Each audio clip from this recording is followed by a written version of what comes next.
Mesdames et messieurs, bonjour et bienvenue à ce numéro de votre émission L'Entretien. Annoncé par le gouvernement depuis quelques semaines, l'évaluation des enseignants agents contractuels de l'État reversés en 2008 a effectivement eu lieu ce samedi 24 août 2019 sur toute l'étendue du territoire national.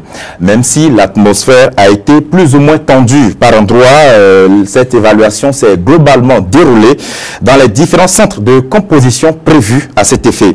Mais qu'il vous souvienne tout de même que cette évaluation diagnostique s'est déroulée dans un environnement de suspicion de la part de certains syndicats qui n'ont pas voulu faire confiance au gouvernement initiateur de cette réforme.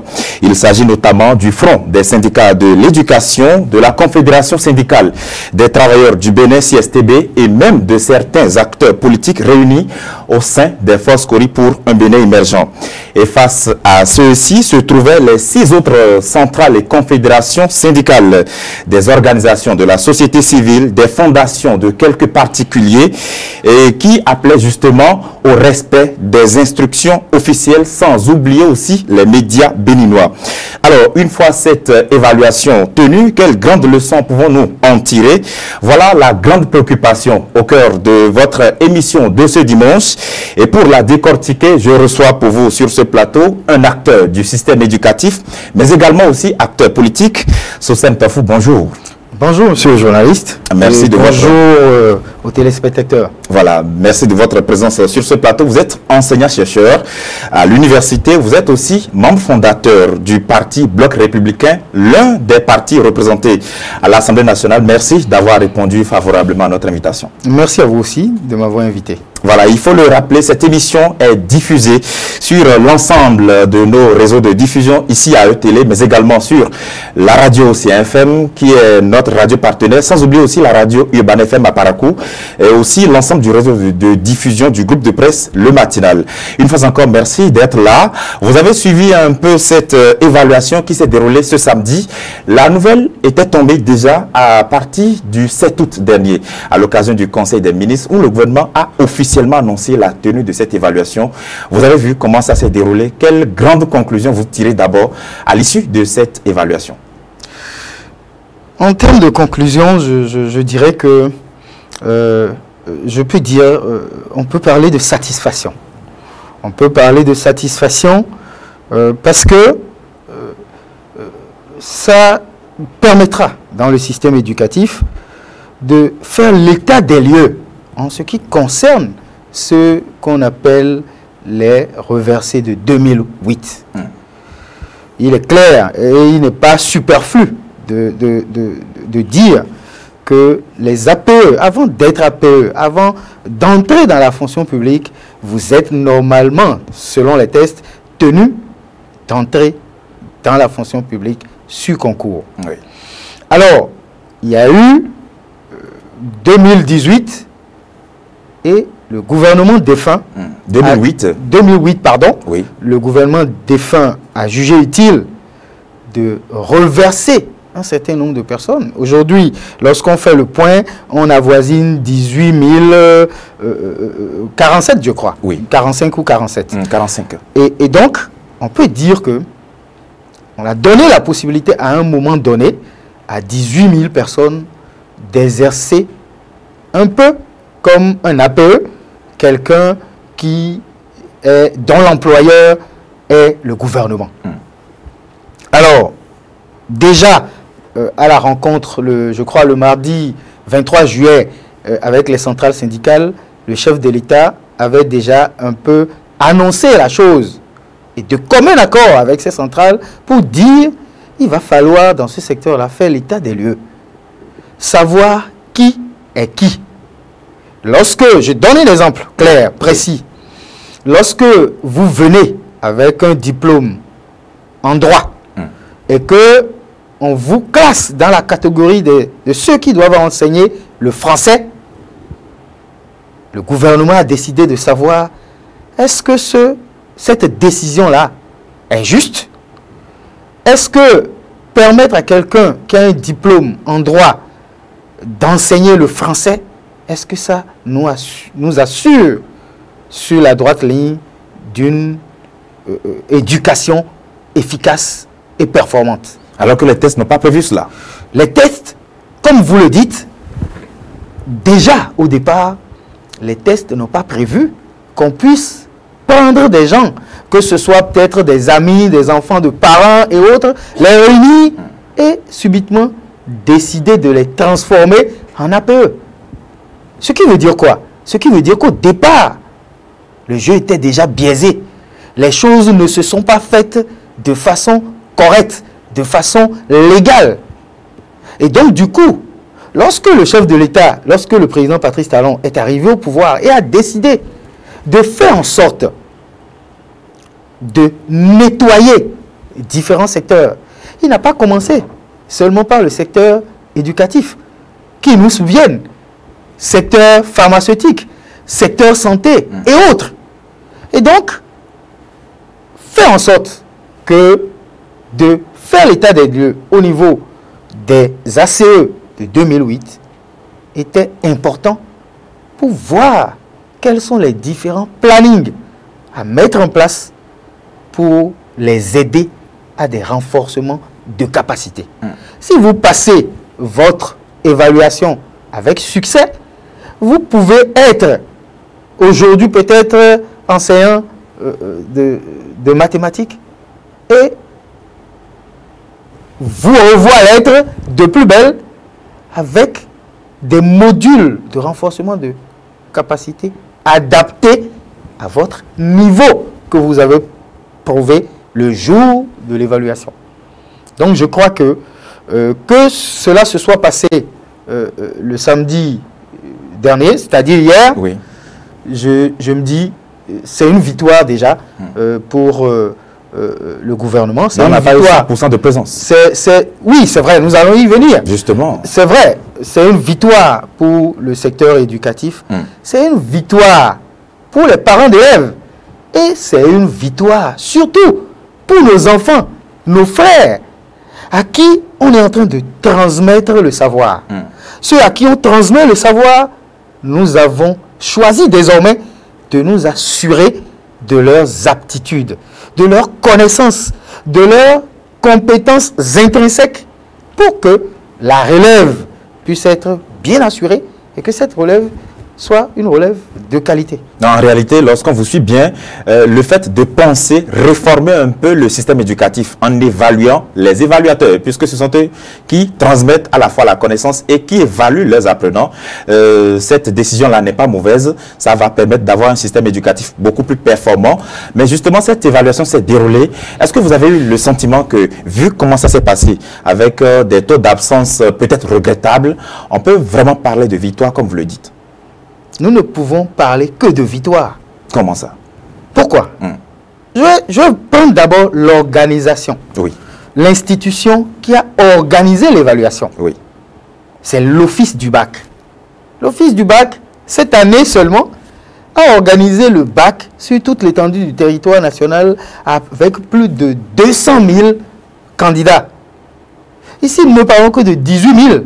Ça veut dire que pour l'organisation, on a confié à un professionnel en matière d'organisation d'examen, en matière d'évaluation, en matière de concours. On a confié à un professionnel. Sur ce, c'est sans équivoque, c'est sans appel.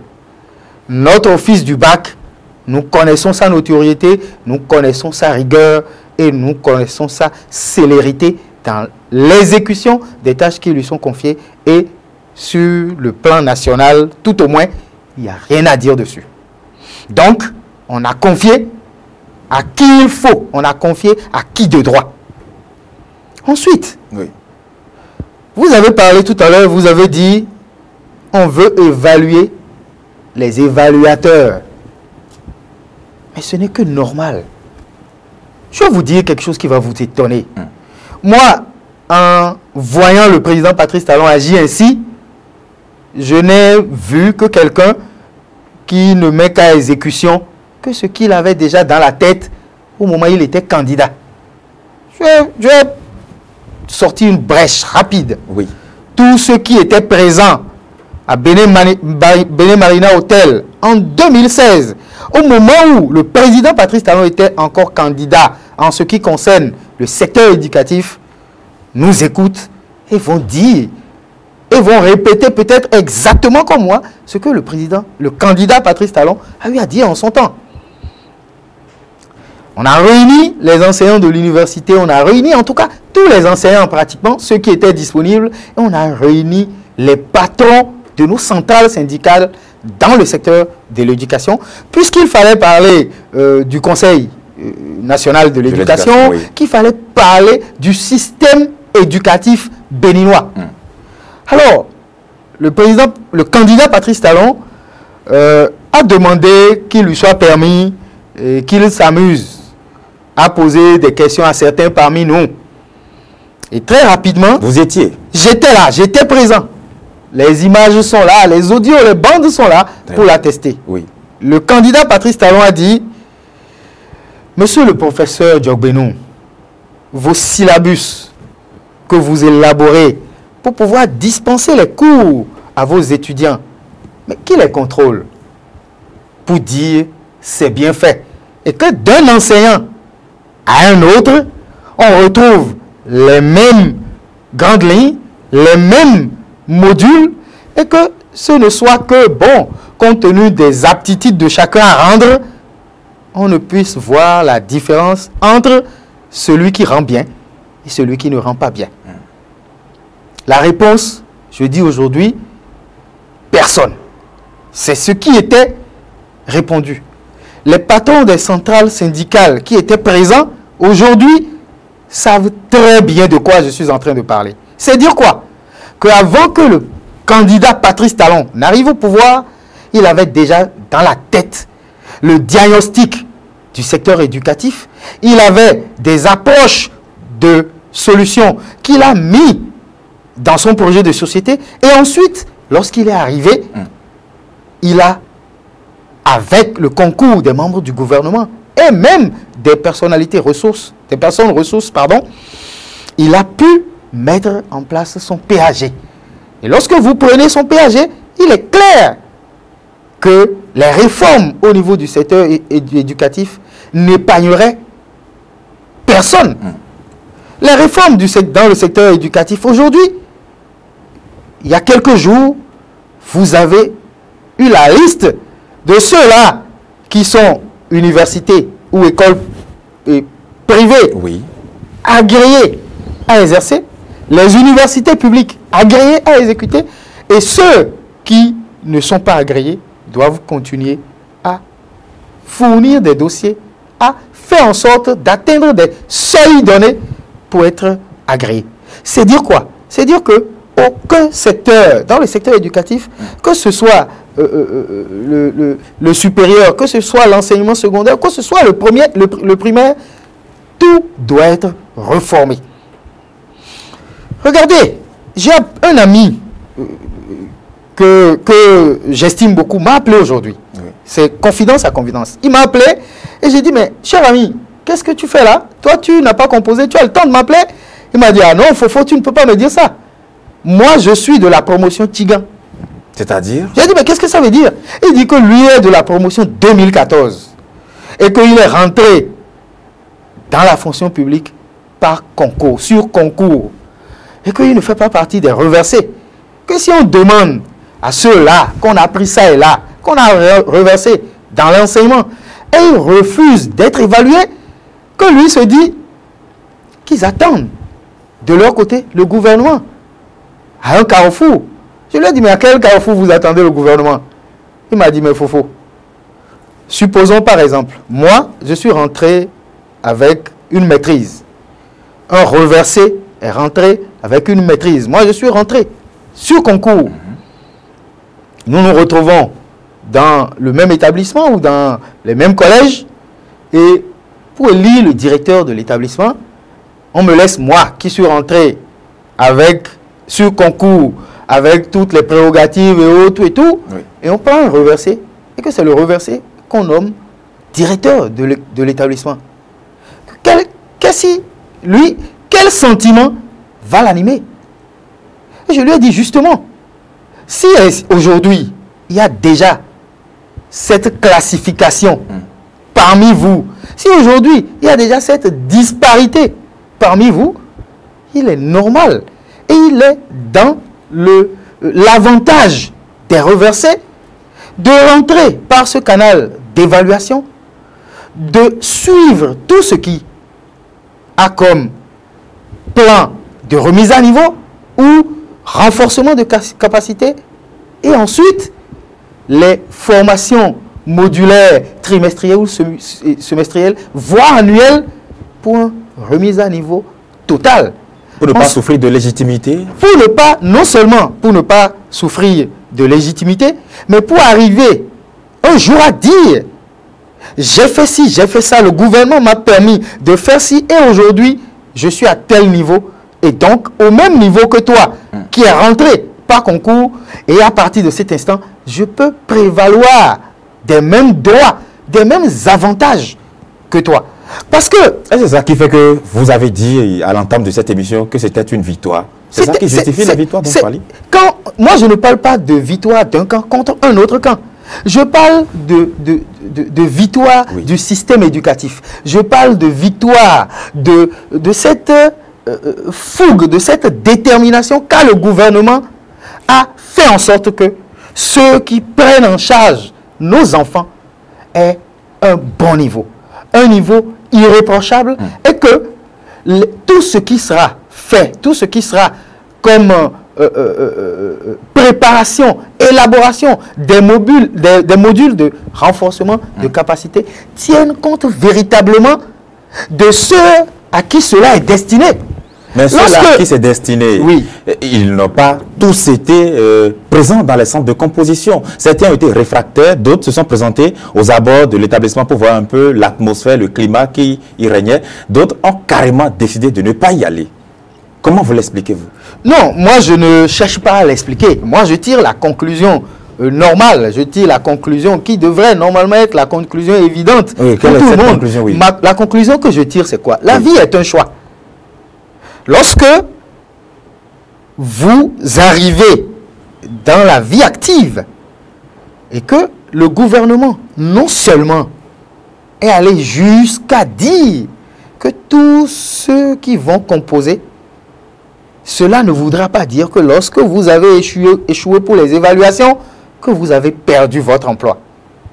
C'est jusqu'où le gouvernement est allé jusqu'à dire. Et vous avez choisi de ne pas composer. La conclusion, c'est quoi? Vous avez désormais choisi d'être votre propre employeur. Parce qu'il est impossible que vous soyez dans une situation de non-droit, dans une situation précaire, dans une situation révocable à tout moment, et qu'on veuille régulariser votre situation, qu'on veuille savoir ce que vous êtes capable de faire, de ce que vous êtes capable de rendre, de ce que vous êtes capable d'enseigner à la progéniture, et vous refusez de vous soumettre. Est-ce que c'est un problème d'ego pour dire, moi enseignant, comment va-t-on m'évaluer? Non, moi je me dis que ça ne devrait pas être un problème d'ego, ça devrait beaucoup plus être un problème de peur, de panique inutile. Je ne veux pas verser dans ce que la rumeur dit, pour dire que bon, il y a certains même qui en réalité n'avaient même rien comme rudiment pour être dans le corps et qui se sont retrouvés dans le corps, et que bon, ceux-là, de s'attendre à ce que ceux-là ne soient pas présents. Je ne veux pas aller sur ce terrain-là. Des gens qui seraient conscients de leur propre carence, c'est ça? C'est ce qu'ils obligent l'opinion publique, l'opinion nationale et internationale à croire d'eux. Voyez-vous, le gouvernement a mis en place un comité. Et dans le comité, non seulement il y a les centrales syndicales qui sont représentées, il y a les membres du gouvernement, mais tenez-vous tranquille, il y a des gens qui ont participé à l'évaluation du samedi qui étaient membres de ce comité. Voyez jusqu'où le gouvernement est allé pour prouver sa bonne foi. On veut m'évaluer moi. Et le comité qui permet de faire tout ce de faire le préalable, les préliminaires pour m'évaluer, on me met dans ce comité-là pour dire je suis là pour représenter mes intérêts, pour représenter les intérêts de ma corporation. Arrivé à ce niveau, il n'y a pas d'argument valable, il n'y a pas d'argument normal, il n'y a pas d'argument tangible pour expliquer l'absence de certains, si ce n'est pour des cas de maladie. Et pourtant, des gens ont manqué cette évaluation. Oui, ils ont manqué l'évaluation parce que, je le disais tantôt, nous sommes habitués à dire non à toute proposition. Et après, nous retournons en arrière, nous réfléchissons et nous nous rendons compte qu'en réalité, nous avons dit non à quelque chose qui ne rentre que dans nos avantages, qui ne fera à long terme que notre bien. Dans ce schéma-là, il n'y a rien à faire. Regardez un peu le Bénin. Oui. Nous avons eu de présidents technocrates. Nous avons eu Nicéphore Dieudonné Soglo. Aucun Béninois ne dira que Nicéphore Dieudonné Soglo n'était pas un technocrate et qu'il n'a pas pris en son temps des technocrates pour travailler avec lui. Et après, nous avons eu le président Mathieu Kérékou, oui, qui nous vient de l'armée. Nous avons eu le président Boni Yahi, qui nous vient des sphères, des grandes sphères, de banquiers et autres, avec un doctorat. Aujourd'hui, nous avons un président qui nous vient du secteur privé, qui est un opérateur économique. Certains s'amusent même parfois à dire « Ah, il n'a que le bac ». Je dis « Mais vous n'avez rien compris. » Comment? Regardez quelqu'un qui vient du privé, qui n'a que le bac, regardez comment il agit. Dans le privé, il a appris à planifier. Il a appris à prendre toutes les dispositions nécessaires pour que ceux qui travaillent avec lui puissent atteindre non seulement les objectifs, mais mieux, puissent donner un rendement appréciable. C'est ce qu'il a appris dans le privé. Parce que dans le privé, ce n'est pas du dilatoire, on ne parle pas en l'air. On parle parfois et on s'attend à un résultat. C'est ce qu'il a appris à faire. Celui qui n'a pas cette rigueur-là, celui qui est venu au pouvoir, qui n'a pas cette rigueur-là, il a toute la connaissance, toutes les aptitudes théoriques pour mettre certaines règles en place et tout et tout. Mais dans la suite, dans le fonctionnement pratique, dans le fonctionnement qui fait véritablement développer une nation, il a beaucoup de choses à apprendre de quelqu'un qui vient du privé, comme le président Patrice Talon. Mais une entreprise n'est pas un État. Une entreprise n'est pas du tout un État. Mais une entreprise, aussi paradoxale que cela ne puisse paraître, n'est que une forme d'État, mais en miniature. Peut-être avec des secteurs comme la défense et autres en moins. Alors, c'est dire quoi? C'est dire que quelqu'un déjà qui maîtrise une entreprise, à contrario de ce que les gens pensent, a déjà des avantages sérieux en matière de gestion de l'être humain, en matière organisationnelle et surtout en matière de rentabilité. Et donc, du coup, le problème, sinon, les réformes que le président Patrice Talon, cette évaluation du 24, mais c'est un problème que le président Patrice Talon, dont on dit qu'il n'a que le bac, vient régler, alors que c'est celui qui a déjà au moins un doctorat qui les a créés. C'est dire quoi? Que nous devons voir les choses désormais autrement. On a un problème de mentalité. On a un problème de mentalité? Non, je ne dirais pas exactement qu'on a un problème de mentalité. On nous a huilés dans un dispositif, dans un piège sans fin. Et dans des secteurs donnés, le président Patrice Talon est en train de mettre un terme à cela. En 2008, lorsqu'on a pris cela et qu'on a parlé plus tard de reverser, certains, dans les débats que nous menons ça et là, certains ont estimé que c'était une très grande action sociale parce qu'on a permis à plus de 18 000 et quelques personnes, bien entendu, après avoir épuisé un peu, qu'on a permis à 18 000 et quelques d'avoir un emploi. Et donc, certains, comme les FCBE, ont dit, bon, 18 000 et quelques multipliés par 6 personnes au moins à charge, et que ça fait 111 000 environ de personnes, et on leur avait donné de l'emploi. je dis et je regarde ces gens-là qui peut-être, j'espère, qui vont voir que ça, ce n'est pas du social. Ça, c'est de la pagaille. C'est du désordre. Ils ont dit que les gens avaient de l'emploi, ça leur permettait de vivre et d'aider d'autres à vivre. Ce n'est pas faux. Est-ce qu'aujourd'hui, ces emplois ont été hypothéqués? Est-ce qu'on le leur a retiré? Non. Le gouvernement a même précisé pour dire personne ne perdra son emploi. C'est dire quoi? C'est dire quoi? De la question de mentalité. C'était pas le social. Oui. C'était pas le social. Au moment où on prenait ces gens-là, on les reversait. C'était pas le social qu'on faisait. C'était du populisme qu'on faisait. On voulait que des gens, à la limite, qui n'avaient pas ce qu'il fallait, applaudissent. Et que l'on s'attende à des conséquences électoralistes. Mais ils ne sont pas tous tarés, tout de même. Pas du tout. Jusque-là, je n'ai pas encore dit que quelqu'un est taré.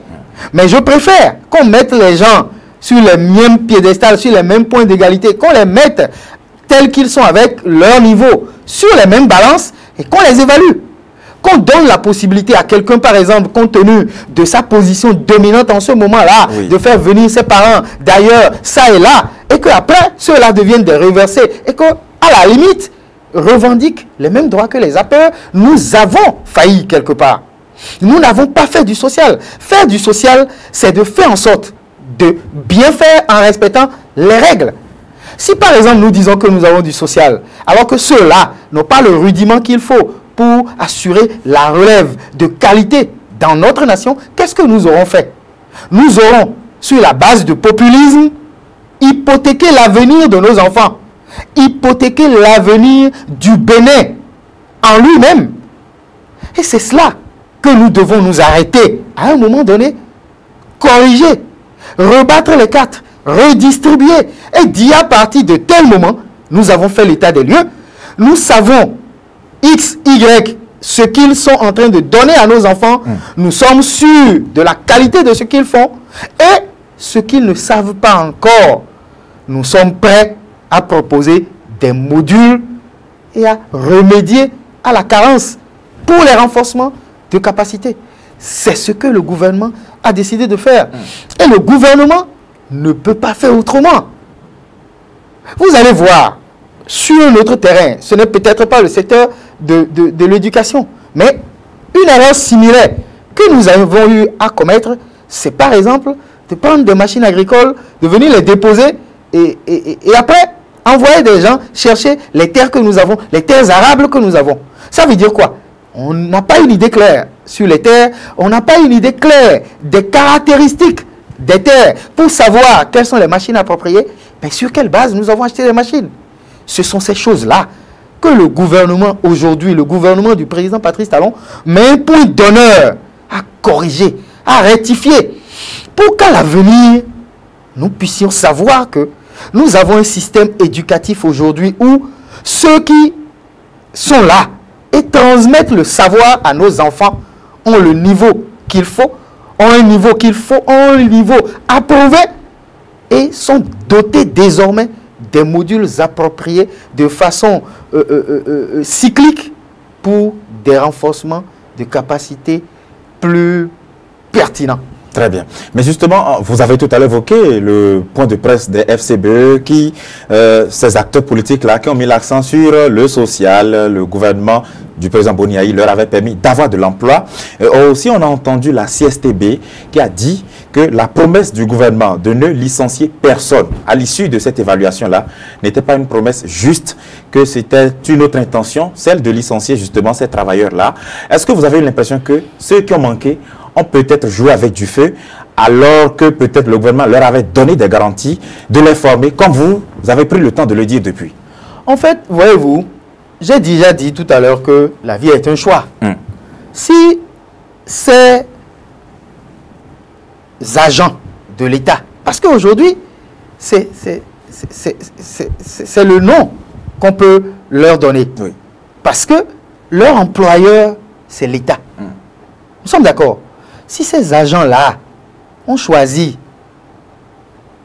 de se détourner de leur employeur pour avoir de nouveaux employeurs en la matière des centrales syndicales réfractaires, c'est un choix. c'est un choix. Moi, je dis, à la place d'un ACE de 2018, de 2008, de 2008, pardon, qu'est-ce que j'aurais dû faire? Je vais m'exécuter. J'irai à l'évaluation. Tout en me disant, non seulement l'opinion publique, non seulement des avocats en la matière, non seulement l'opinion internationale pourra venir en soutien lorsque le gouvernement qui, sur la place publique, a dit que je ne perdrai pas mon emploi, s'amuserait à me faire perdre mon emploi. vous le prendriez au mot? Je vais me mettre dans une logique de prendre mon employeur au mot que de manifester une certaine désobéissance, une certaine arrogance, ou même mieux, une certaine désobligeance vis-à-vis de mon employeur. Celui qui veut m'employer, qui m'a recruté, lorsque je suis venu à la télévision ici par exemple, il m'a recruté en tant que cadreur. Oui. Et chemin faisant, il a constaté que j'ai des prédispositions naturelles. Il m'appelle, il discute avec moi. Il dit en plus d'être cadreur, j'ai dénoté des prédispositions naturelles en vous. Je souhaite que vous puissiez passer telle évaluation pour que je puisse voir si, au lieu d'aller prendre quelqu'un de l'extérieur, je puisse vous prendre désormais comme un journaliste à part entière où vous avez la possibilité de présenter le journal et autres. Celui-là, qu'est-ce qu'il m'a fait? Non seulement, il a tellement apprécié mes aptitudes en tant que cadreur, il est tombé tellement d'accord avec moi sur ce que je fais et de ma conduite vis-à-vis de lui, et m'a fait une proposition pour que, non seulement j'ai un certain niveau en matière de cadrage, mais mieux, je puisse rentrer encore dans une autre cour. Celui-là m'appelle, me le dit, et je lui dis, non, je suis cadreur, je veux rester cadreur. Le jour où il va trouver un cadreur qui veut faire office de cadrage et en même temps de journalisme, il te vire. Tu ne diras nulle part que lui, il ne s'est pas entouré de garanties pour avoir quelqu'un qui est multitâche que d'avoir quelqu'un qui ne sait faire que du cadrage. Et c'est dans ça que nous sommes aujourd'hui, c'est dans ce schéma-là que nous sommes. Le gouvernement a laissé entendre en filigrane ceux qui ne vont pas composer, ils auraient choisi de ne plus être considérés comme des agents de l'État. Comme des agents de l'État, et donc on ne peut plus compter sur eux pour savoir dans quelle classe, dans quelle catégorie les placer pour les renforcements de capacité. Mais si vous êtes suffisamment bon pour faire valoir votre droit dans le privé, bon, vous pouvez vous absenter. Peut-être que parmi ceux-là, bon, il y a déjà des gens qui sont à la terre, qui sont dans le levage ou qui sont dans d'autres secteurs d'activité, et que bon, ils sont suffisamment sûrs d'eux pour affronter un gouvernement. Justement, qui plus est, un gouvernement qui dit « Je veux plus faire ton bonheur que ton malheur ». Parce que parmi ceux-là, ce qui va se passer, vous savez, dites-nous. Moi, je me suis amusé à réfléchir avec des amis et j'ai dit, supposons par exemple que quelqu'un qui est rentré dans cette promotion de 2008, il est rentré avec le bac. Et qu'à la date d'aujourd'hui, il est toujours avec le bac, il est professeur de français. D'accord? Avec le bac. Et quelqu'un qui est rentré avec une maîtrise en droit, est professeur de français toujours. Et qu'on fait l'évaluation, celui qui n'a que le baccalauréat, il s'en sort avec une note de 17 sur 20. Et celui qui a la maîtrise en droit s'en sort avec une note de 10 sur 20. Vous voyez un peu ce qui serait arrivé? Ce qui serait arrivé, c'est quoi? Ce sera que ce n'est pas le diplôme avec lequel vous êtes rentré qui montre de quelle compétence vous êtes. Imaginez quelqu'un, par exemple, qui a fait les lettres modernes. Il n'a fait que la première année. Il a eu le bac, il a fait les lettres modernes, il n'a fait que la première année. Et il n'a pas pu continuer, il est parmi les reversés. Mais chemin faisant, à continuer, à se cultiver, à faire en sorte que, du point de vue pédagogie, en matière de littérature, en matière d'enseignement de la langue française, il a fait en sorte d'être très cultivé, très bon. Lors de ces évaluations, il peut sortir majeur des gens de sa promotion et de sa filière. Pendant que, dans la même promotion, il y a des gens qui ont une maîtrise, mais qui n'ont pas cru devoir s'adapter en matière de pédagogie, en matière de syllabus, en matière de processus, en matière de procédé, pour qu'un enfant, le plus cancre possible, puisse quand même s'en sortir de façon acceptable. C'est de cela qu'il s'agit. Et donc, l'évaluation montrera bientôt quelle catégorie a besoin de plus de renforcement de capacité que autre catégorie.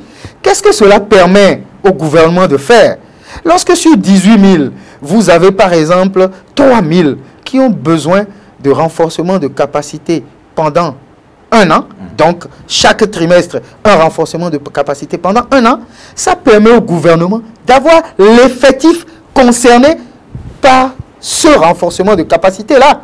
Ça lui permet d'avoir un budget prévisionnel en ce qui concerne la formation, en ce qui concerne le désintéressement de ces formateurs-là et aux besoins de quoi véritablement sera constitué ces transferts de compétences. Et donc, du coup, dans les renforcements de capacité, on peut choisir le premier trimestre de faire une forme de renforcement de capacité. Au second trimestre, faire une petite évaluation pour voir si tout le monde a passé ce cap avant d'arriver au deuxième cap. Nous ne perdons rien à nous y soumettre, puisqu'à l'arrivée, ce n'est que ce qui nous reste lorsque nous avons perdu notre culture. Ce que nous avons fait pour nous cultiver le plus possible. En dehors de nos diplômes, il y a les aptitudes intrinsèques, inhérentes à chaque individu.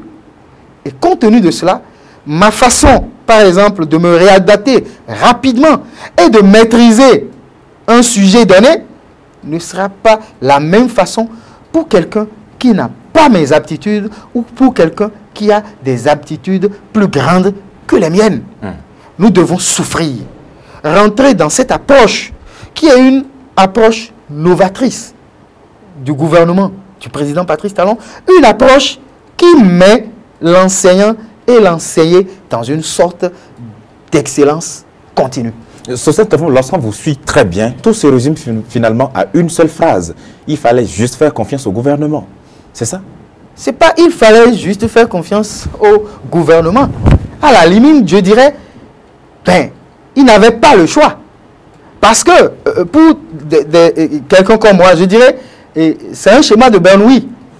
Soit vous composez et vous êtes pris en compte par le gouvernement et vous rentrez dans les plannings de renforcement de capacité, ou vous n'y allez pas et le gouvernement ne sait plus que faire de vous. Justement, mais ceux qui ne sont pas allés, oui. Lorsqu'on a pu glaner des taux de participation à cette évaluation de part et d'autre, c'est vrai que jusqu'à l'heure où nous parlons ici, les autorités n'ont pas encore communiqué de façon officielle les chiffres de participation, mais on sait que le littoral, à l'heure où nous parlons, selon nos correspondants qui sont allés sur le terrain, enregistre la plus forte participation avec plus de 80% de participants, et dans les régions les plus reculées, il y a eu même quelques tentatives d'affrontement, quelques résistances, quelques échauffourées avec les forces de l'ordre. Comment vous expliquez un peu cette forte participation dans le littoral au détriment de nos contrées les plus reculées?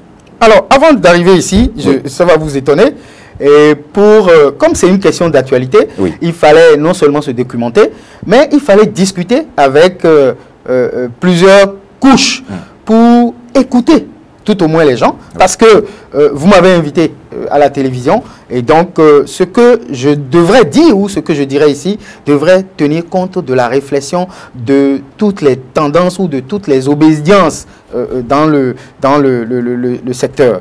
Alors, selon les informations que j'ai reçues, au niveau du littoral, il y avait... sauf erreur, il y avait 841 inscrits et il y a 740 qui étaient présents, d'où un taux de 87%. Alors, là où la chose a été un peu criarde, oui. Je vais dire, c'est plutôt les chiffres qui me sont parvenus du côté de la Takora, du côté de la Libori, où on tourne autour de 46%, on tourne autour de 47% et autres. Mais je vais vous dire, c'est peut-être des discussions reportées oui. que je vous ramène ici. Cela ne m'a pas non plus étonné. Parce que j'ai écouté certains qui ont dit que dans le Nord, ceux qui sont concernés sont essentiellement des gens qui sont rentrés avec le bac. Et donc, eux, ils se retrouvent dans un canevas qui dit que, chemin faisant, avec le bac, il y a un processus préétabli pouvant leur permettre d'obtenir ce que le gouvernement veut. Et que pour ça, eux, ils ne voient pas pourquoi est-ce que le gouvernement va les obliger à passer l'évaluation comme tous les autres. Alors, pourtant, le gouvernement dit que personne ne perdra son emploi s'il vient composer. C'est cela. Et c'est ce que je dis. Oui. C'est ça ce que je dis. La vie est un choix. Celui qui a choisi Nanty ou Bardé, fort de son baccalauréat, et qui est au Nord, qui dit que lui ne fera pas ce que le gouvernement veut, a dit officiellement qu'il refuse d'être compté parmi ceux qui vont participer bientôt au renforcement de capacité et parmi ceux qui seront réaffectés désormais. Parce que compte tenu du fait qu'on sait que bon, tu as beaucoup plus de prédispositions pour faire français ou pour faire anglais, tu peux être réaffecté. Oui. Il est même dit que ceux qui seront sous la bannière de 10 sur 20 peuvent être réaffectés dans d'autres corps de métier. Justement, après une deuxième évaluation l'année prochaine. Après une deuxième évaluation l'année prochaine. Cela veut dire quoi?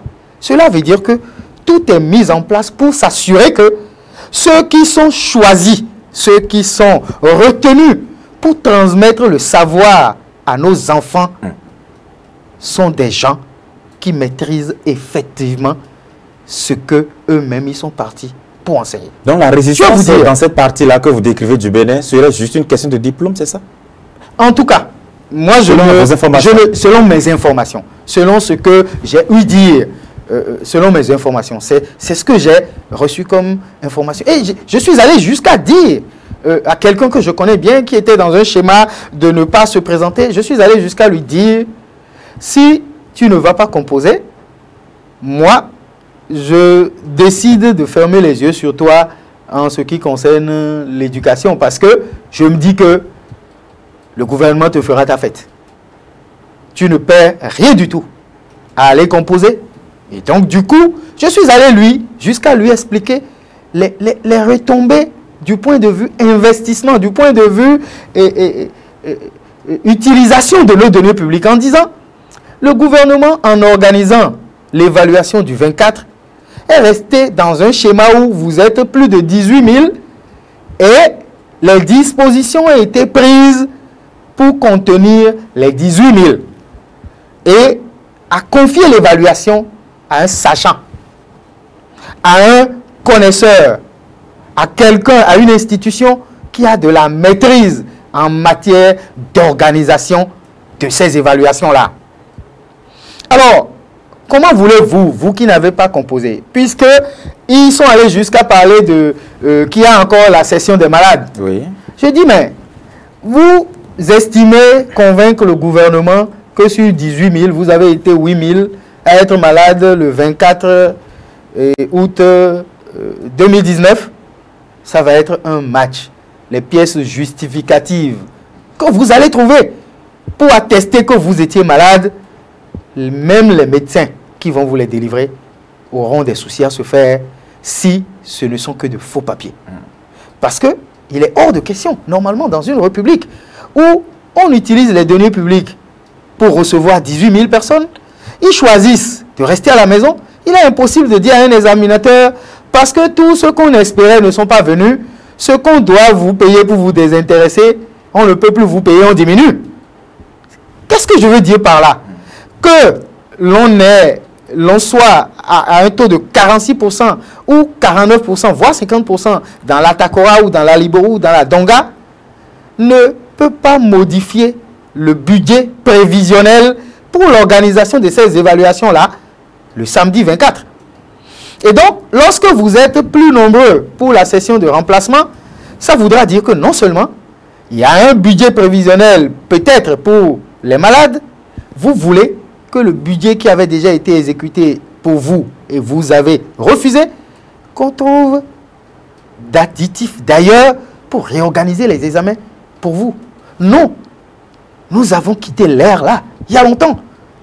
Ceux qui n'ont pas compris que le président Patrice Talon n'est pas dans le schéma des doublons inutiles doivent comprendre que le gouvernement, en même temps où il a le devoir de gérer les Béninois, il a le devoir de garder à l'esprit le volet social, comme cela se doit, a en même temps le devoir de mettre de l'ordre dans notre système éducatif qui en réalité est l'élément le plus important en matière de relève et de relève de qualité dans notre nation.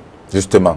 Et vous parlez de tous ceux-là qui ont choisi de ne pas composer. Il y a aussi des cas qu'il me plaît de souligner, ceux-là qui ont quitté leur région, peut-être des gens qui ont quitté l'Okosa, des gens qui ont quitté, je ne sais pas, Plekambé, ainsi de suite, qui se sont retrouvés dans l'obligation d'aller composer un peu loin de leur localité, par peur de subir des représailles dans leur propre localité. Autrement dit, ils ont contraint alors les organisateurs à leur créer de nouvelles salles de composition dans certains centres de composition. D'où tenons-nous, pardon, cette habitude-là d'empêcher l'autre de faire librement ce qu'il a fait tant que nous, on n'est pas d'accord? Oui, je l'avais dit tantôt. À un moment donné, nous avons oublié que dans une nation, il doit y avoir une organisation. Dans une nation, il doit y avoir une hiérarchie.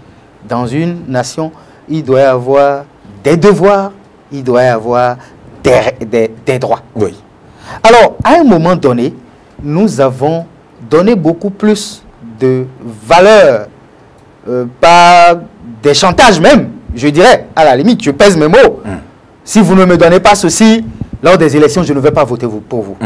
Nous avons tellement donné plus d'ampleur à nos droits qu'il nous est arrivé d'oublier nos devoirs. N'ayons pas peur, n'ayons pas honte de le dire de cette façon-là, parce que nous avons besoin d'entendre ça pour revoir nos propositions. J'avais participé à un débat et j'ai parlé de l'article 8 de la Constitution du 11 décembre 1990 qui donne les prérogatives au gouvernement de faire en sorte que les Béninois soient égaux devant la loi. Et donc, en son temps, j'avais dit, parce que c'était une grève estudiantine qui avait quitté le cadre éducatif et apparaissait comme du vandalisme, comme de la voyoucrasie. J'avais dit en son temps, si je suis étudiant, je dois avoir le droit de refuser d'aller composer. Et mon voisin, en tant qu'étudiant béninois, ou même étranger, doit avoir le droit, au moment où moi j'ai dit je ne compose pas, il doit avoir le droit d'aller composer. Et qui est garant de ce fait-là? Celui qui est garant de ce fait-là et qui respecte nos deux droits devant la loi, c'est le gouvernement. Et c'est l'article 8 de la Constitution du 11 décembre 1990 qui donne ce droit au gouvernement de faire en sorte que les Béninois restent égaux devant la loi. Alors, que des ACE, que des gens de cette promotion aient dû quitter leur localité pour aller composer dans d'autres localités par peur que les leurs qui ont choisi de ne pas composer réagissent en représailles par rapport à eux après, je les applaudis. Je leur dis bravo. Mieux, je dis bravo au directeur de l'office du bac. Je dis bravo au gouvernement. Pourquoi? Parce que quelqu'un qui n'était pas prévu dans un département, j'ai dit tout à l'heure en parlant du littoral, oui, que le nombre d'inscrits était 841. Oui.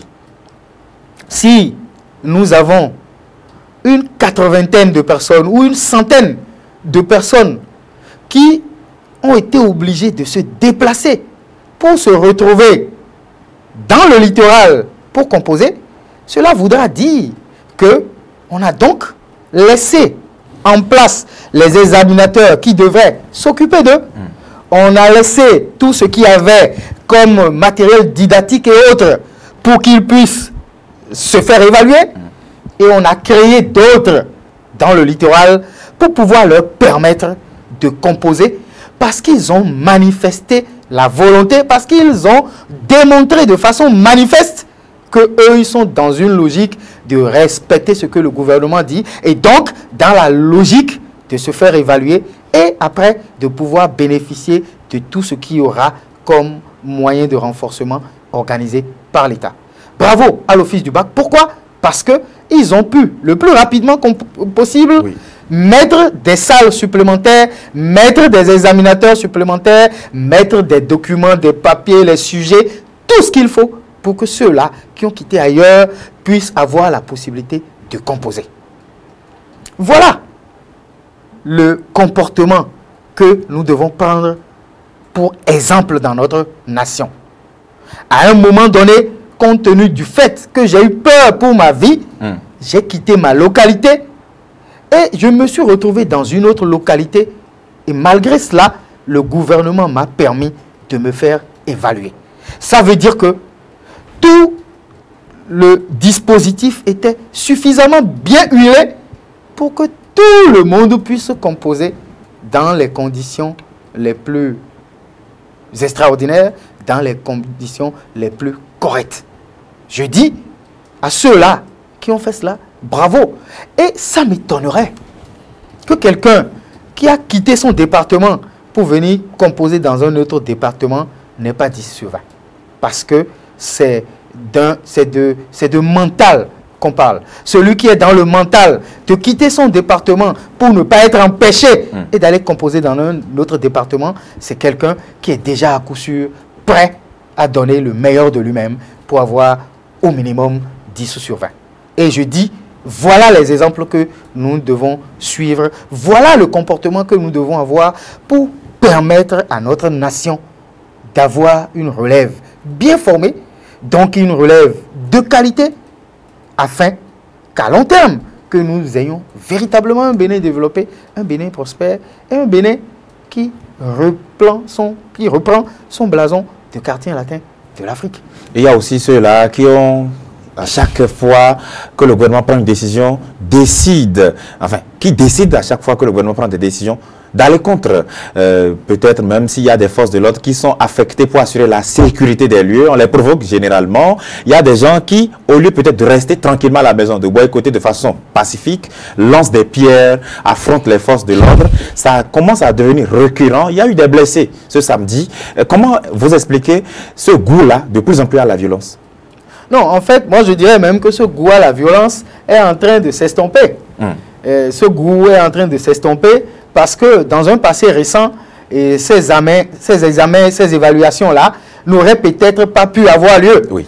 Mais cette fois-ci, nous avons un gouvernement qui sait faire les choses dans les règles de l'art. À partir de l'instant où nous savons par exemple qu'au niveau d'ici, nous avons un centre et que nous allons recevoir des gens qui vont composer et d'autres qui vont refuser de composer, vouloir empêcher les autres de composer, nous allons mettre le dispositif sécuritaire qu'il faut. Et je crois bien, ça doit être le jeudi dernier, le directeur de l'Office du bac, le gouvernement ont mis un point d'honneur à expliquer et à démontrer que les salles et les centres de composition sont sécurisés. Et avec ce que nous avons appris, nous avons vu que la sécurité était de mise et que effectivement, ceux qui ont voulu composer n'ont pas pu être molestés et ont composé. Nous avons appris que du côté de Pobet, qu'il y avait des gens qui ont été arrêtés, qui ont été mis en garde à vue. C'est à déplorer. C'est à déplorer. Et je dis, je ne vais pas me plaindre pour eux. Je ne me plaindrai pas pour eux. Parce que avant de prendre la décision d'empêcher ce que le gouvernement qui est doté de tous les pouvoirs veut organiser, vous avez certainement compté sur quelque chose. Et bon, cette chose-là, ou ces personnes sur qui ils ont compté, bon, certainement vont se rapprocher d'eux quand ils sont déjà en garde à vue, oui. Et peut-être présentés au procureur, je verrai et comment ils feront. Alors, pour revenir au niveau des centrales syndicales qui ont l'habitude, à chaque fois, quand le gouvernement dit quelque chose, ils vont à l'encontre et autres et tout. Non, c'est pas, je ne vois pas la chose de cette manière-là.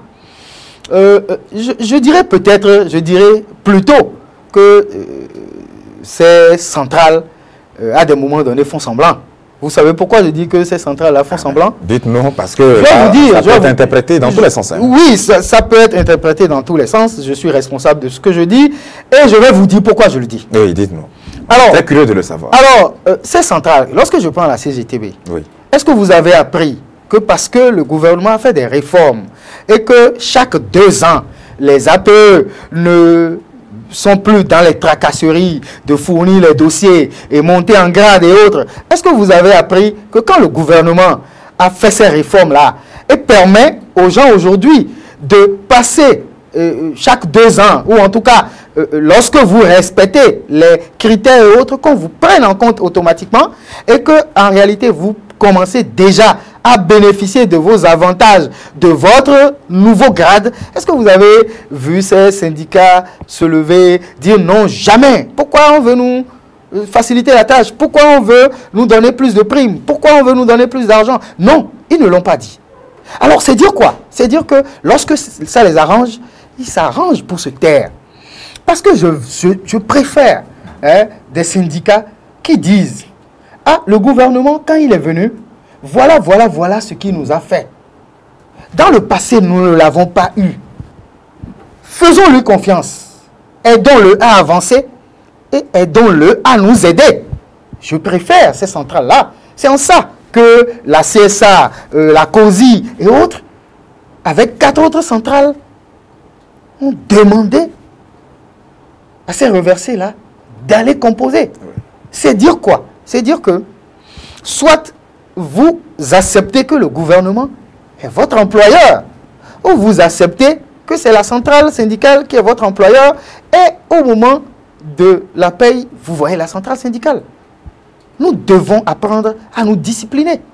Moi, j'ai dit l'année dernière, j'ai discuté avec des amis, j'ai discuté de long en large, même avec des parents d'élèves. L'année dernière, depuis plus d'une décennie, est la première année où nous n'avons pas essuyé les grèves sauvages dans le secteur de l'enseignement. Mais pourquoi? Parce que bien avant la rentrée, le gouvernement a pris des dispositions. Aujourd'hui, le gouvernement est dans des pourparlers perpétuels, avec respect des engagements, avec ces centrales-là.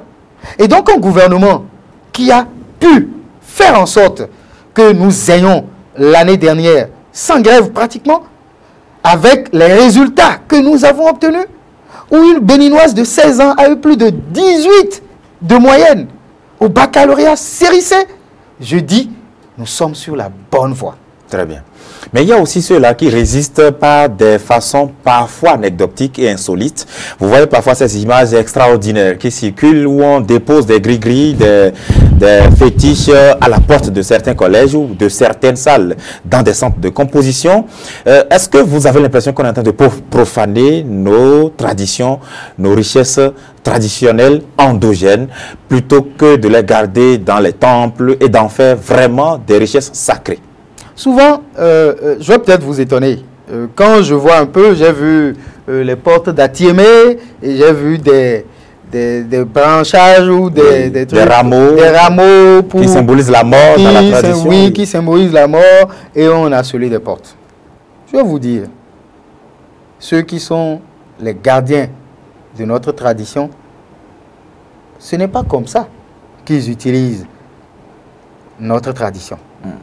ceux qui le font de cette manière-là, la plupart du temps, moi j'ai souvent plaisir à dire que bon, c'est beaucoup plus de la plaisanterie de mauvais goût que de la réalité.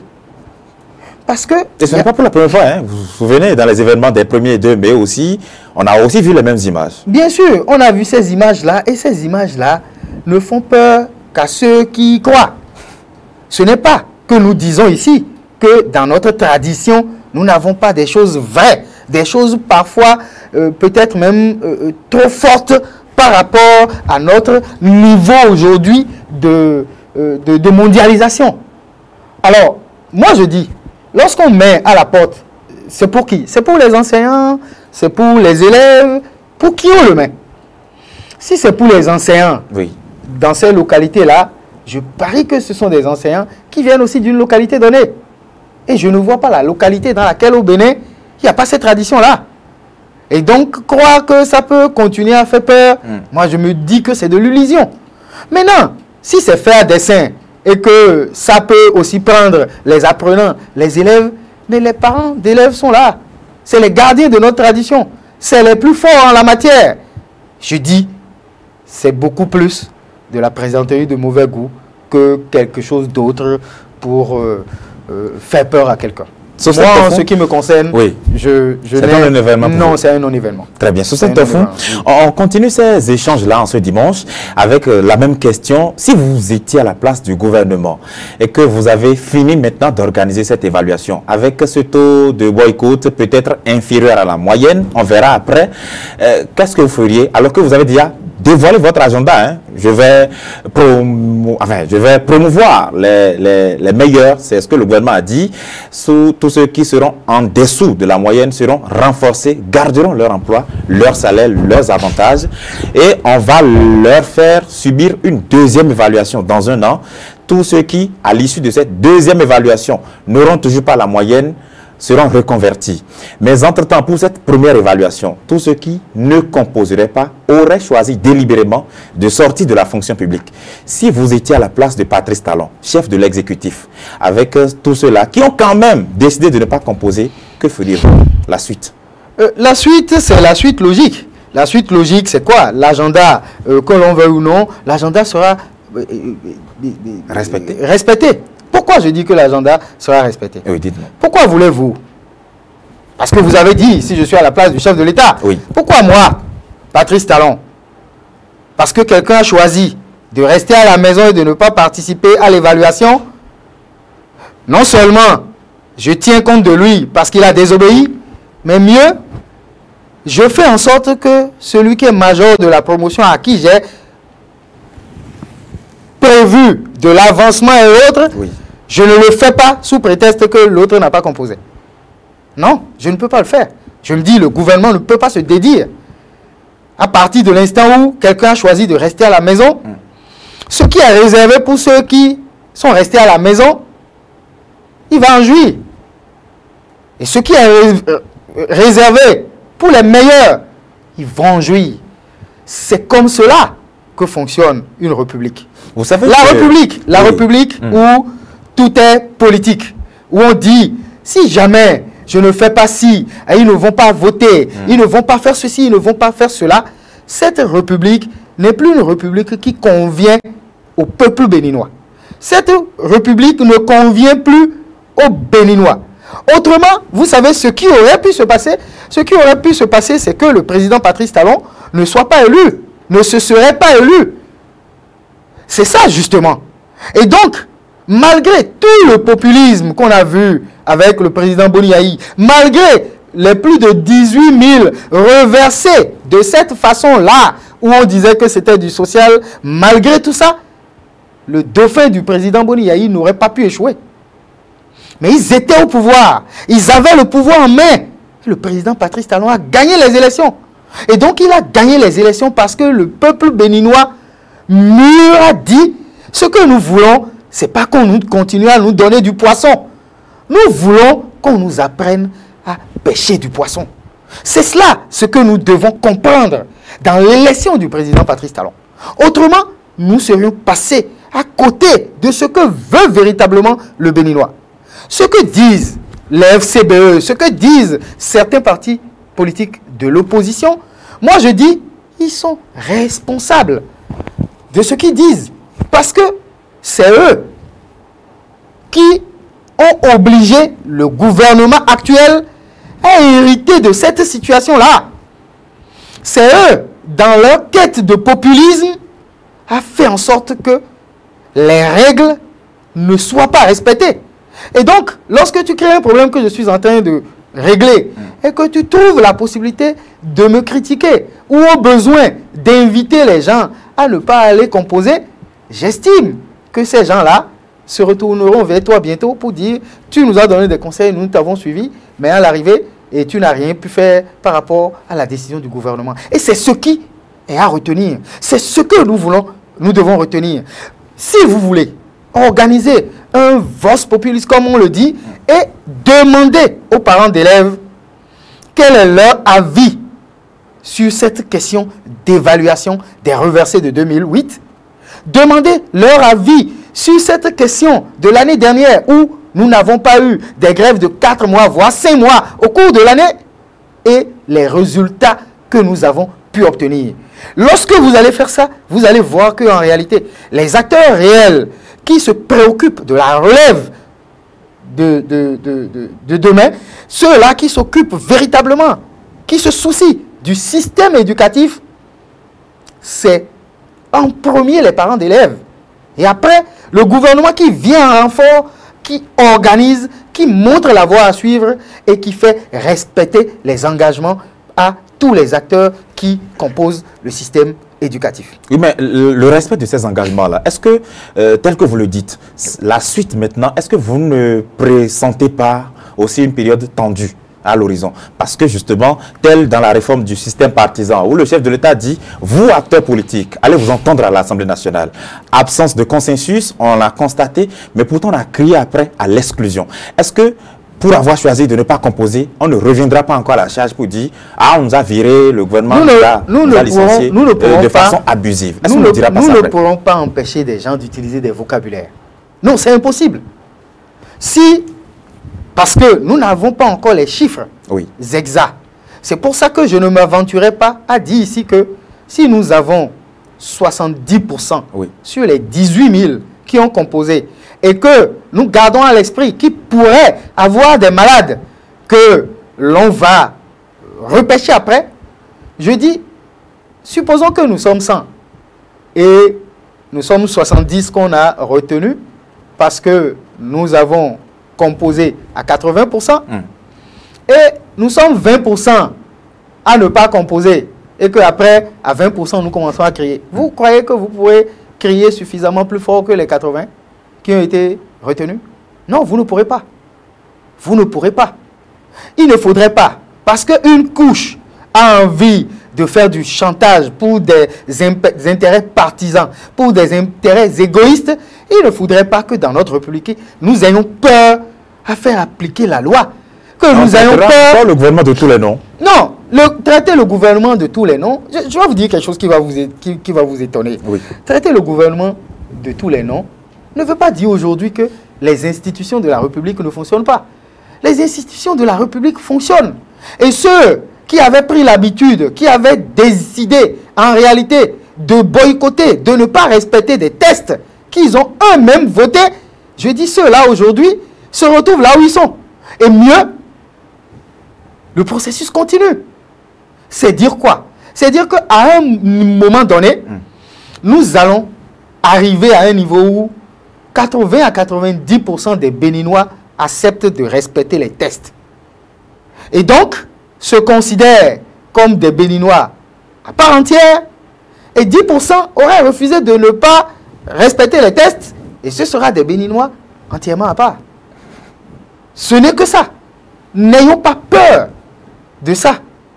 Les centrales syndicales qui ont demandé aux gens d'aller composer sont au nombre de 6. Les centrales syndicales qui ont demandé aux gens de ne pas aller composer. C'est une seule centrale, la CSTB. La CSTB. Le moment venu, puisque vous parlez de tension, il y aura tension entre 6 syndicats et entre 6 centrales syndicales et une centrale syndicale. Parce que le problème de tension que vous posez, le gouvernement n'a rien à y faire. Le gouvernement a posé les bases. Le gouvernement a donné les garanties. Le gouvernement a mis en place l'agenda qui lui permet de nettoyer, de dépoussiérer cette affaire de reversés de 2008 et de leur donner un autre statut, de leur donner beaucoup plus de poids face à leurs collègues qui disent aujourd'hui qu'ils sont de promotion Tchigan. Je suis allé jusqu'à demander, mais quand vous dites que vous êtes de promotion Tchigan, les reversés de 2008 sont de quelle promotion? C'est promotion TV. Il a dit, mais est-ce que c'est TV même? Parce qu'il va falloir qu'ils luttent encore un peu avant d'être TV. Donc ça veut dire que déjà en leur sein, déjà avec des collègues, vous êtes rentrés par concours, je suis reversé, entre nous deux, il y a déjà un problème, il y a déjà un fossé qui est en train de se créer. Pour que le fossé là puisse disparaître, il faut que je puisse apporter la preuve que malgré que vous soyez retenu après concours, que dans les dispositions pratiques, dans le rendement, je suis peut-être plus performant que vous. Et à partir de l'instant où vous allez me dire que vous avez fait concours pour entrer, je dirais je n'ai peut-être pas fait concours. Mais les évaluations sont là, le rendement est là, je suis plus efficace que vous. Parce qu'en ce moment-là, on va fixer des objectifs. Vous avez vu le gouvernement du président Patrice Talon. Dès que le gouvernement est arrivé, on a fait le CEPE et des écoles ont eu 0%. Les directeurs ont été virés. Et on a refait les choses d'une certaine manière donnée. Vous voyez un directeur aujourd'hui croiser les bras pour avoir 0% encore au CEPE? Non. Il lui met du sien. Il fait en sorte que ce résultat néant-là ne puisse pas arriver parce qu'il sait que à tout moment, ça peut valser. Nous avons besoin, dans tout ce que nous faisons, quel que soit le secteur d'activité dans notre République, nous avons besoin de savoir que derrière, il y a les sanctions. Derrière, il y a le bâton. Derrière, il y a la loi. Derrière, il y a les désidérata du gouvernement qui est garant de l'organisation, qui est garant de la mise en œuvre, qui est garant de l'exécutif au Bénin. Le gouvernement a son agenda déjà pour l'année scolaire à venir. La rentrée officiellement est prévue pour le 16 septembre prochain. Et c'est sûr qu'avant cette date-là, les résultats seront connus. Et pour tout ce qui est prévu actuellement, il y aura une session de remplacement pour les malades. Vous l'avez souligné tout à l'heure. Après tout ceci, est-ce que tous ceux qui choisiront toujours de ne pas composer et qui choisiront donc, selon les termes du gouvernement, de sortir de la fonction publique, ne viendront pas jouer les troubles faits à la rentrée scolaire? À la rentrée scolaire, je me dis que bon, si quelqu'un choisit de ne pas composer et veut jouer les troubles faits... Alors j'imagine qu'ils seront écartés cette fois ils seront, qu'ils choisiront peut-être de troubler la rentrée. Mais ils vont faire face à la rigueur de la loi. Parce que aujourd'hui, dans des centres donnés, à des endroits où on a même interpellé des gens et déposé et mis en garde à vue, si on les avait laissés, ils auraient fait exactement comme on faisait avant. Avant, qu'est-ce qui se passait? Ils arrivaient et un groupuscule, peut-être d'une 50aine de personnes, sur un effectif de 600, ils arrivent, ils commencent à tout saccager, ils commencent à bastonner leurs collègues, ils commencent à faire exaction de tout, et résultat, on dit bon, on n'a pas pu composer. Tout ce qui a été mis dans l'organisation, toutes les dépenses effectuées sur le denier public, sur le dos de ce qui nous revient à nous tous, eux, en quelques minutes ou en 1 heure de temps au maximum, ils ont fini de tout saccager. Nous l'avons vu à l'université d'Abomey-Calavi entre-temps. Nous l'avons vu dans les écoles en temps. Aujourd'hui, les choses sont organisées autrement et je me dis que bon, celui qui veut jouer les troubles faits a choisi de donner une autre orientation à sa vie. Et le système éducatif s'en portera mieux? Le système éducatif s'en portera, j'estime, très bien. Vous savez pourquoi? Parce que en dehors du problème des reversés dont on est en train de parler, n'oublions pas non plus que le gouvernement a fait appel en disant ceux qui veulent s'essayer à la fonction enseignante, venez, on va vous évaluer et on va vous mettre en place. Si j'étais à la place des reversés, je vais avoir excessivement peur d'un gouvernement aussi organisé avec déjà un plan B à côté. Ceux-là dont vous parlez ont composé déjà le 14 août sans anicroche. Sans anicroche. Cela veut dire quoi? Qu'il y a un résultat que nous allons attendre. Et parmi ceux-là, il y aura des excellents. Croyez-vous que ce sera compliqué de remplacer un gréviste par quelqu'un qui a composé, qui est excellent? Non, je crois qu'il n'y aura aucun problème du tout. Aujourd'hui, le gouvernement est en train de nous apprendre à voir la vie autrement, à faire les choses autrement. C'est-à-dire quoi? Vous faites tout, vous réfléchissez même à votre deuxième plan et vous attendez. Parce qu'à un moment donné, le Béninois, compte tenu des réalités politiques, a oublié les repères, a oublié les limites. Et nous avons besoin, à un moment donné, de nous arrêter et de dire où est-ce que nous sommes arrivés. On a politisé le système éducatif. Qu'est-ce que nous allons faire désormais? Êtes-vous en train de dire qu'on a politisé le système éducatif béninois? C'est extraordinaire que vous me posez cette question-là. Parce qu'en me posant cette question, c'est m'entendre dire ou c'est de vouloir faire croire que c'est moi qui dis qu'on a politisé. Je vais vous rappeler. Vous êtes votre invité, c'est à vous. Je vais vous rappeler un fait. Je vais vous rappeler. Oui. Je vais vous rappeler un fait. Oui. Vous avez vu qu'il y a eu organisation ici et des concours qu'on a appelés concours frauduleux au Bénin, où un directeur des examens et concours, ou un directeur qui était chargé de l'organisation est allé jusqu'à dire à la télévision que lui, il a fraudé un peu seulement. C'est dire quoi? C'est dire que compte tenu de la politique, compte tenu des résultats que l'on a envie d'avoir, il est plus facile lorsque votre champ politique est par exemple dans la Donga, il est facile pour vous de vouloir que dans les concours qui vont arriver, qu'on dise que grâce à vous, un homme politique dans la Donga, sur 100 qu'on a présenté, 80 ont été retenus. Et à partir de l'instant où on commence à faire ces calculs-là, plus rien ne vous arrête pour que vous puissiez vous dire que ça que je suis en train de faire, c'est que je suis en train de porter atteinte à l'avenir de mes enfants. Je porte atteinte à l'avenir de la relève. Je porte atteinte au Bénin de demain. Voilà.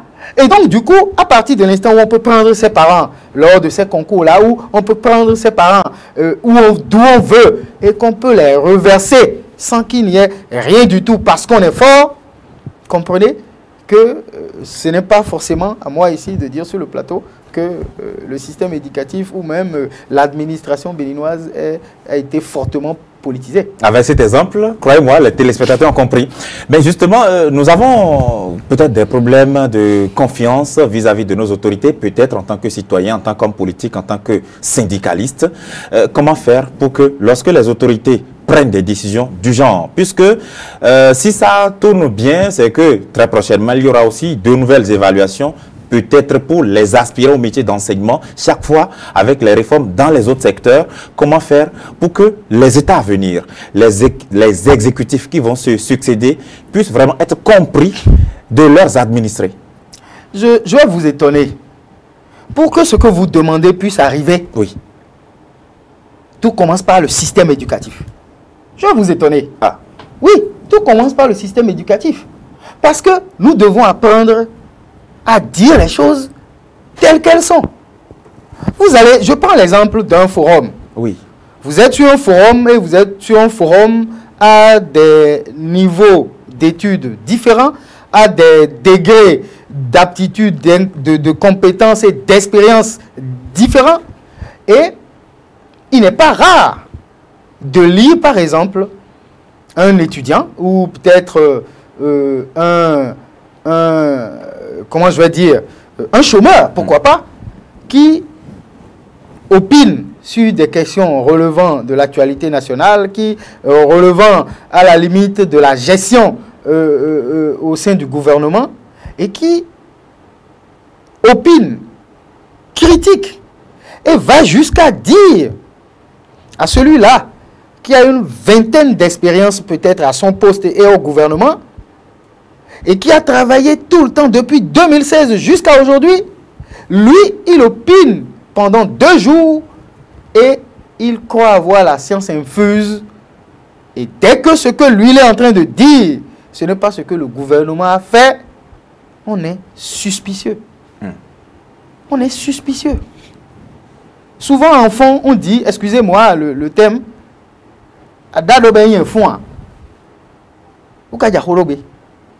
tu n'as pas pu, à un petit niveau de responsabilité donné, avoir une réussite probante, une réussite patente.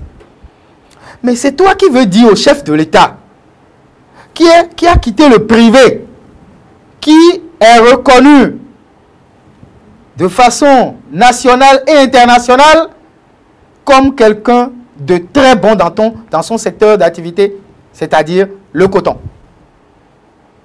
Lui, il a géré des centaines d'individus. Il a géré des cadres à des niveaux supérieurs les plus inimaginables possibles. Il a réfléchi pendant des années. Il a mis en place un projet de société. Et quand il en parle, vous savez et vous comprenez qui c'est de quoi il parle. Et ensuite, il a mis son PAG. Le PAG, quand vous le réveillez, il peut vous dire dans chaque secteur ce qui est prévu. Donc, il n'est pas resté à la maison, quelqu'un d'autre a écrit. Il a participé, il a été l'instigateur, il a validé pour dire oui, c'est ce qui est conforme à ma vision. Et il se met à développer en utilisant les règles de l'art, en commençant par signaler l'avenir, c'est-à-dire faire les prévisions dans le PAG, recruter les personnes qu'il faut pour son exécution, leur permettre d'avancer en symbiose avec lui. Et à chaque fois que quelqu'un fait bien, il le garde. Lorsque quelqu'un ne fait pas bien, il lui tape dessus. Celui-là est à la tête du gouvernement. Celui-là est à la tête de notre nation. Et de façon officielle, il prend des décisions. Et depuis son arrivée, on sait qui il est. On sait de quoi il fait preuve. Et toi, le reversé, qui n'a même pas suivi le canal normal, tu choisis de ne pas avoir foi en lui. On ne peut pas t'empêcher de ne pas avoir foi dans le gouvernement. C'est un choix. Mais lorsque tu fais ton choix, tu l'assumes. Si tu as foi dans ce que le gouvernement a dit, et qu'à l'arrivée, le gouvernement ne respecte pas ses engagements, tu prends les visuels, tu prends les documents, tu prends les décisions de conseil de ministres, tu prends des avocats, tu prends qui tu veux et tu confonds le gouvernement. Mais lorsque le gouvernement parle, et toi tu dis, non, je ne suis pas sûr, ah, ceux qui sont en train de dire, ils ont dit autre chose, ils veulent faire autre chose, tu es responsable de ta vision de la vie. Tu es responsable de la décision de suivre le gouvernement ou de ne pas suivre le gouvernement. Lorsque tu ne suis pas le gouvernement et que tu es dans le privé, tu choisis de faire les choses autrement. Et tu choisis par exemple de dire, le gouvernement ne sera pas parmi mes clients. Mais lorsque tu as le gouvernement comme employeur et que tu choisis de ne plus le suivre, soit c'est par démission officielle ou par abandon. Et c'est cela ce que nous avons dit. C'est cela ce que tout le monde doit comprendre pour dire, vous devez permettre à ce que le système éducatif soit reformé. Vous devez admettre que là où nous sommes aujourd'hui, ce n'est pas bien. Je vais vous donner l'exemple d'un professeur de français, d'un enseignant de français que j'avais eu en classe de première. Moi, j'ai fait une série scientifique, mais lui, il m'a fait aimer le français. Alors, avant, quand vous quittez la classe de troisième et que vous arrivez en seconde, tout de suite, vous faites face en français au résumé, à la dissertation, aux commentaires composés. Et vous avez tout ce qui est versification et autres, les formes de gradation en commentaires composés et autres. Et lorsque, parfois, vous êtes dans des séries données, vous avez tendance à négliger un peu, à ne pas mettre du sien comme si vous étiez en série littéraire. Oui. Alors, qu'est-ce que le professeur là a fait et qui m'a marqué?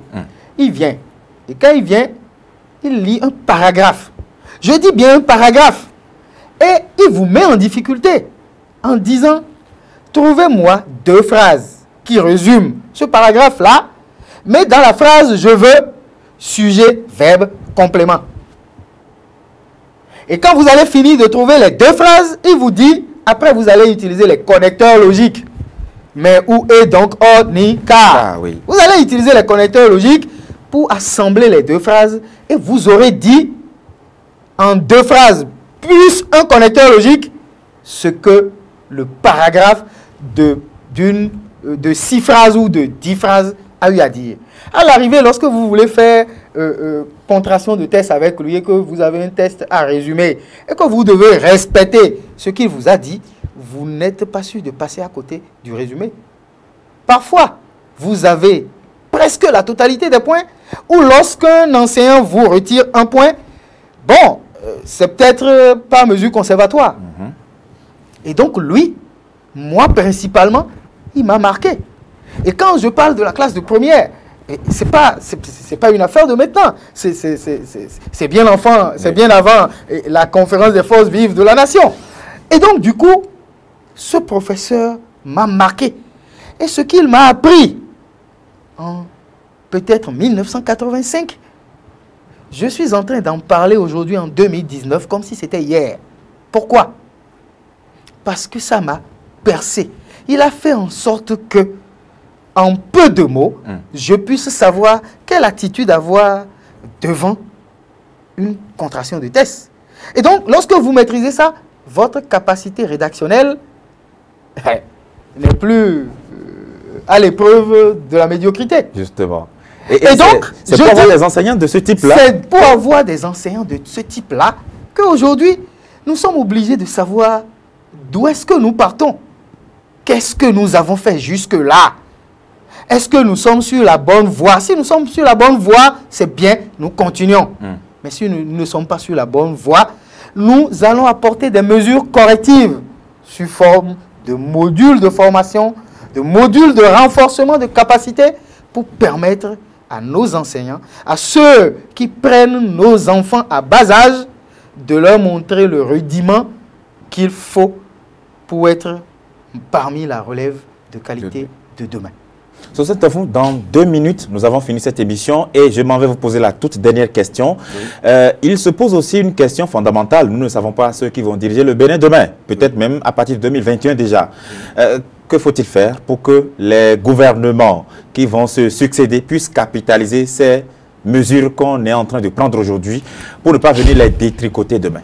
Moi, je vais vous dire ce que je pense en tant que... parce que souvent, nous ne savons pas que c'est le politique qui prend toutes les grandes décisions en matière de gestion, en matière de régulation, en matière de tout. Ce sont les politiques qui prennent les décisions et ensuite, l'élite même l'applique dans les universités, l'applique dans les ministères et l'applique partout. Nous, au niveau du bloc républicain, je ne parle pas au nom du bloc républicain, mais je sais qu'il y a certains cadres du bloc républicain qui sont regroupés peut-être ou qui sont en train de se regrouper en termes de commission. Et donc, ce sont des commissions qui seront peut-être à l'image des gouvernements. Et donc, à la tête de ces commissions, ils sont là et ils font des propositions. L'objectif, en fait, c'est quoi? C'est de faire en sorte que tout ce qui a été fait durant le règne du président Patrice Talon soit capitalisé. Ce qui est approuvé, ce qui est accepté de tout le monde et appliqué, que nous puissions faire en sorte que cela se retrouve dans notre constitution du 11 décembre 90 pour être quelque chose d'imposable à tous ceux qui vont venir après. Si par exemple, nous finissons le règne du président Patrice Talon et que en 2021, nous ne sommes pas sûrs que quand nous rentrons dans tel quartier, chaque année, il y a telle voie principale qui doit être bitumée, telle voie secondaire qu'on doit arranger. Dans le secteur éducatif, il y a telle chose que nous devons faire. Il nous manquera tel nombre d'enseignants et qu'il faut suppléer. Et que nous établissons tout ça dans un programme de développement à long terme, nous serons passés à côté d'une opportunité extraordinaire qui nous est donnée, que le président Patrice Talon, par son courage et son abnégation, a conduit le Bénin sur le plan d'un développement économique et infrastructurel, nous serions passés à côté de cela parce que nous aurions eu la possibilité de mettre ce qu'il faut dans notre constitution. Et vous savez très bien, pour pouvoir toucher à notre constitution, c'est une autre paire de manches. Et peut-être avec un autre président, nous n'y arriverons presque jamais. C'est le moment ou jamais, donc, d'encourager le chef de l'État à aller dans la même lancée. C'est le moment ou jamais d'appeler tous les cadres du bloc républicain à se fédérer, à travailler dur, à faire les propositions idoines, les propositions les plus appropriées dans tous les secteurs d'activité pour aider le chef de l'État à nous sortir avant 2021. Pourquoi pas un projet de développement sur 50 ans et qui sera la substance de ce qu'il nous aura donné et qui sera un autre point de départ désormais pour que chaque chef d'État, lorsqu'il arrive, qu'il ait déjà des objectifs fixés et avec son génie, il apportera ce qu'il a à faire lui-même en plus de ce que nous aurons exigé de lui. Justement. Autrement, nous allons rester dans un perpétuel recommencement et ce sera dommage pour une nation aussi intelligente ou une nation capable d'un développement aussi extraordinaire.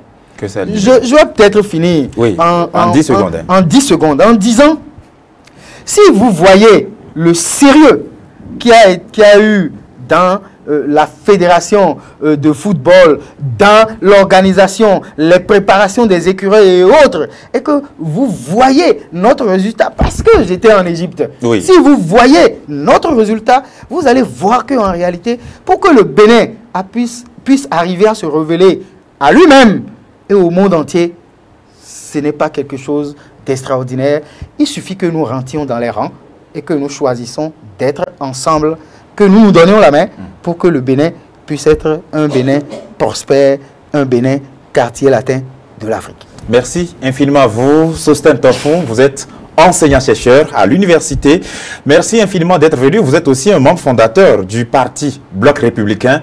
Ce fut un plaisir de vous avoir reçu sur ce plateau de l'entretien. On se retrouve très prochainement, certainement à d'autres occasions, à d'autres rendez-vous télévisuels pour le bonheur de tous nos milliers, de centaines de milliers de téléspectateurs, mais également d'auditeurs qui nous ont suivis dans le cadre d'espèce de cette émission.